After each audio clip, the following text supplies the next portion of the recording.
take a breath. If you can, light your candle and open your journal. Let's pray. God, quiet our hearts and meet us here. Amen.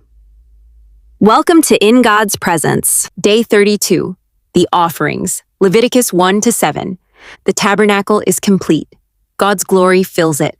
Now he calls Moses from inside the tent, speaks to him.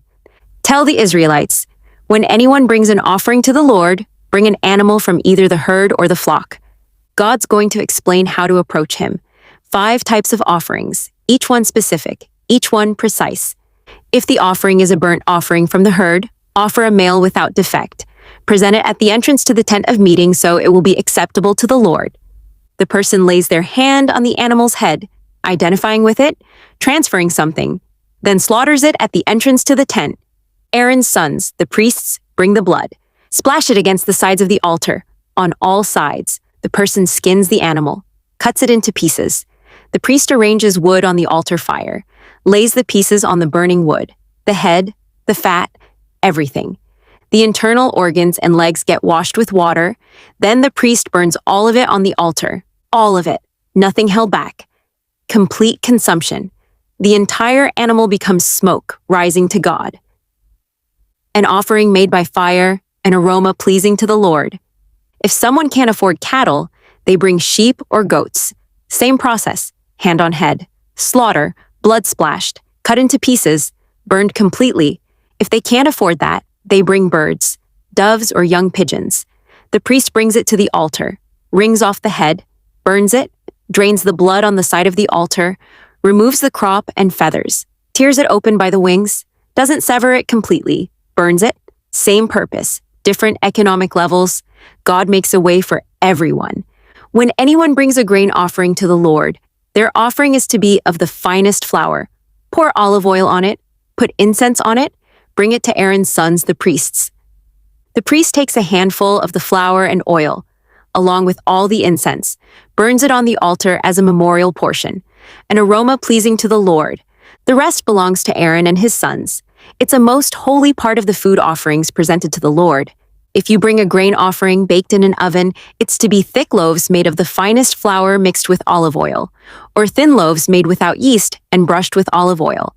If it's cooked on a griddle, it's the finest flour mixed with oil. Made without yeast, break it in pieces. Pour oil on it. If it's cooked in a pan, make it of the finest flour with oil. The priest takes the memorial portion, burns it on the altar. The rest is for Aaron and his sons. Every grain offering must be made without yeast. You must not burn any yeast or honey in a food offering presented to the Lord, but season all your grain offerings with salt. Don't leave the salt of the covenant of your God out of your grain offerings. Add salt to all your offerings. Salt, required. On everything, it preserves, it purifies, it represents the covenant. If your offering is a fellowship offering, and you offer an animal from the herd, whether male or female, present before the Lord an animal without defect. Lay your hand on its head, slaughter it at the entrance to the tent of meeting. Aaron's sons splash the blood against the sides of the altar. From the fellowship offering, present these as a food offering to the Lord. The internal organs and all the fat that is connected to them, both kidneys with the fat on them near the loins, the long lobe of the liver. Remove it with the kidneys. Aaron's sons burn it on the altar on top of the burnt offering on the burning wood, a food offering, an aroma pleasing to the Lord. If you offer a lamb, present it before the Lord. Lay your hand on its head, slaughter it in front of the tent. Aaron's sons splash its blood against the sides of the altar. From the fellowship offering, present the fat, the entire fat tail cut off close to the backbone, all the fat that covers the internal organs, both kidneys, the long lobe of the liver. The priest burns them on the altar as a food offering presented to the Lord. This is a perpetual statute. You must not eat any fat or any blood. The fat belongs to God. The blood belongs to God. Don't consume them. If the anointed priest sins, bringing guilt on the people, he must bring to the Lord a young bull without defect as a sin offering for the sin he has committed. He presents the bull at the entrance to the tent of meeting before the Lord, lays his hand on its head, slaughters it before the Lord. Then the anointed priest takes some of the bull's blood, carries it into the tent of meeting, dips his finger into the blood, sprinkles some of it 7 times before the Lord, in front of the curtain of the sanctuary. The priest puts some of the blood on the horns of the altar of fragrant incense that is before the Lord in the tent of meeting. The rest of the bull's blood he pours out at the base of the altar of burnt offering at the entrance to the tent. He removes all the fat from the bull, the fat that covers the internal organs, both kidneys, the long lobe of the liver, burns them on the altar of burnt offering. But the hide of the bull and all its flesh, along with the head and legs, the internal organs, and the intestines, the whole rest of the bull, he must take outside the camp to a place ceremonially clean, where the ashes are thrown. Burn it there in a wood fire on the ash heap, outside the camp, away from the presence of God. That's where the sin goes. If the whole Israelite community sins unintentionally, the assembly must bring a young bull as a sin offering. Same process, blood sprinkled, fat burned, body taken outside the camp. If a leader sins unintentionally, he brings a male goat without defect, lays his hand on its head, slaughters it. The priest takes some blood with his finger, puts it on the horns of the altar, pours out the rest at the base, burns all the fat. The person is forgiven. If a member of the community sins unintentionally, they bring a female goat without defect. Same process, blood on horns, fat burned, forgiveness granted. If they can't afford a lamb, bring 2 doves or 2 young pigeons, one for a sin offering, one for a burnt offering. If they can't afford that, bring 1/10 of an ephah of the finest flour as a sin offering. No oil, no incense. It's a sin offering. The priest takes a handful as a memorial portion, burns it on the altar. The rest belongs to the priest. In this way, the priest will make atonement for them for any of these sins they have committed, and they will be forgiven. When anyone is unfaithful to the Lord by sinning unintentionally in regard to any of the Lord's holy things, they are to bring to the Lord as a penalty a ram from the flock, one without defect and of the proper value in silver, according to the sanctuary shekel. It is a guilt offering. They must make restitution for what they have failed to do regarding the holy things, pay an additional penalty of 1/5 of its value, give it all to the priest. The priest makes atonement for them with the ram as a guilt offering. They're forgiven.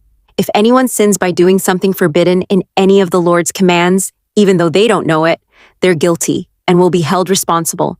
They bring a ram without defect as a guilt offering. The priest makes atonement for them for the wrong they committed unintentionally. They're forgiven. If anyone sins and does what is forbidden in any of the Lord's commands, even if they don't realize it, when they learn of it, they're guilty. If someone deceives a neighbor about something entrusted to them, or stolen, or cheated them, or found lost property and lied about it, or swore falsely about any such sin, when they realize their guilt, they must return what they stole or took by extortion, or what was entrusted to them, or the lost property they found, or whatever it was they swore falsely about. They must make restitution in full. Add 1/5 of the value, give it all to the owner on the day they present their guilt offering. And as a penalty, they bring to the priest a ram without defect. The priest makes atonement for them before the Lord. They're forgiven for any of the things they did that made them guilty. The Lord gives Moses additional commands for Aaron and his sons. The burnt offering is to remain on the altar hearth throughout the night, till morning. The fire must be kept burning on the altar. The priest puts on his linen clothing, linen undergarments next to his body, removes the ashes of the burnt offering that the fire has consumed on the altar, puts them beside the altar. Then he takes off these clothes, puts on others, carries the ashes outside the camp to a place that is ceremonially clean. The fire on the altar must be kept burning. It must not go out. Every morning the priest adds firewood, arranges the burnt offering on the fire, burns the fat of the fellowship offerings on it. The fire must be kept burning on the altar continuously. It must not go out. The fire never stops, day and night, continuously. Someone has to tend it, feed it, keep it alive.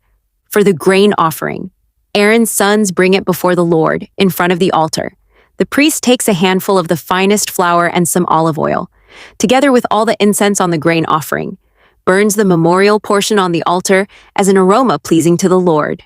Aaron and his sons eat the rest of it, with yeast removed, eaten in the sanctuary area, in the courtyard of the tent of meeting. It must not be baked with yeast. It is their share of the food offerings presented to the Lord. It is most holy. Any male descendant of Aaron may eat it, for all generations to come. It is his perpetual share. Whatever touches them will become holy. On the day Aaron is anointed, he and his sons bring a grain offering, 1/10 of an ephah of the finest flour as a regular grain offering, half of it in the morning, half in the evening. It's to be prepared with oil on a griddle. Bring it well mixed. Present the grain offering broken in pieces as an aroma pleasing to the Lord. The son who is to succeed him as anointed priest prepares it. It is the Lord's perpetual share.